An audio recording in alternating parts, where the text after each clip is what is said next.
Katika tukio la kushangaza dunia, Irani na Israeli wametangaza rasmi makubaliano ya amani kwa msaada wa rais wa Marekani Donald Trump. Tangazo hili lilikaribishwa kwa matumaini ya kutuliza mvutano wa muda mrefu Mashariki ya Kati. Hata hivyo, matumaini hayo yalidumu kwa muda mfupi baada ya mashambulizi ya makombora ya zaidi ya 100 kuelekezwa kaskazini mwa Israeli yakitokea Lebanon au Syria.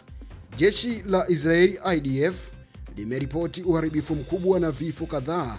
Sirensi zilisikika alfajiri huku raia wakikimbilia maeneo ya kujikinga. Trump alitangaza kupitia jukwaa lake la Truth Social kuwa amani hiyo imeanza kutekelezwa, na Waziri Mkuu Netanyahu akaelezea hatua hiyo kama ushindi wa kidiplomasia, lakini mashambulizi ya ghafla yameibua wasiwasi mkubwa, baadhi wakiyaita amani ya uongo.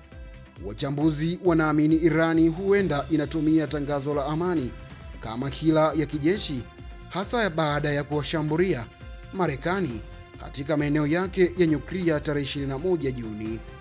Hofu ni kwamba hali inaweza kusababisha vita kubwa zaidi. Israeli imetangaza kuwa itajibu mashambulizi hayo kwa nguvu. Dunia sasa inasubiri kwa tahadhari kuona iwapo diplomasia itazima moto unaochipuka au kama damu zaidi itamwagika. Endelea kuwa nasi kwa habari zaidi. Mimi ni Friday Mongomare na hii ni Mbuyuni TV.